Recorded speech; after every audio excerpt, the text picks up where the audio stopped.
आज की जनरेशन के लिए तो ये चीज़ सुननी और समझनी कितनी ज़्यादा ज़रूरी है, बिकॉज आजकल जो जनरेशन है उसने हर चीज़ को इतना लाइटली ले रखा है कि अगर हमने चीट भी कर दिया तो क्या हो गया, हमने चीट ही तो किया, कोई बात नहीं, हमने किसी को प्रोमिसेस करके तोड़ भी दिया, बीच में छोड़ भी दिया तो क्या हो गया, कौन सी कोई बड़ी बात है। But this is so huge, आप अपनी एक कितना बैकलॉग क्रिएट कर रहे हो रॉन्ग कर्मा का। 100% यूनिवर्स की जो फ्रीक्वेंसी आप जनरेट कर रहे हो कितना बुरा क्रिएट कर रहे हो। लोग कैसे रिलेशनशिप स्विच करते हैं, देखा है, इसको छोड़ा उसको पकड़ा, उसको छोड़ा उसको पकड़ा, उसको छोड़ा। देखना जब तुम्हारे साथ भी ऐसा ही होगा, क्योंकि प्रकृति है, छोड़ती किसी को नहीं। हार्ट के अंदर जो दर्द पैदा किया जाता है, सोचो, मतलब उस मैंने अभी जो एग्जांपल दिया, अब उस लेडी को कितनी तकलीफ झेलनी पड़ी होगी। कोई तो सोचने वाला होना, can we put our self in her shoes, कि वो उस फ्रीक्वेंसी पे। अब नेचर क्या करती है, जो करने वाला है ना, और जो कल्प्रिट है और जो विक्टिम है जिसके प्रति किया जा रहा है ना, रोल रिवर्स करके दिखाती है।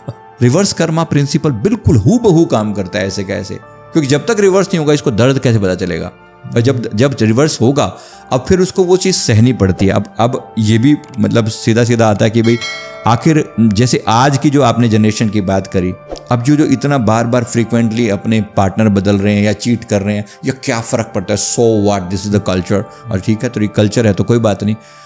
जब तुम प्रकृति के नियमों से खिलवाड़ करोगे, प्रकृति छोड़ने वाली नहीं है। हमारे अब जैसे आजकल ये कैजुअल सी बात हो गई है ना, रिलेशनशिप में, लिव इन रिलेशनशिप में कोई कमिटमेंट नहीं है, कोई कमिटमेंट नहीं है। याद रखना, कभी तुम्हें कमिटमेंट की जरूरत पड़ेगी ना, तब भी नहीं मिलने वाली। तब ऐसी होगा, कोई तुम्हें ऐसे ही छोड़ के चलता बनेगा, फिर क्या, कहाँ, फिर किसी को दोष मत देना।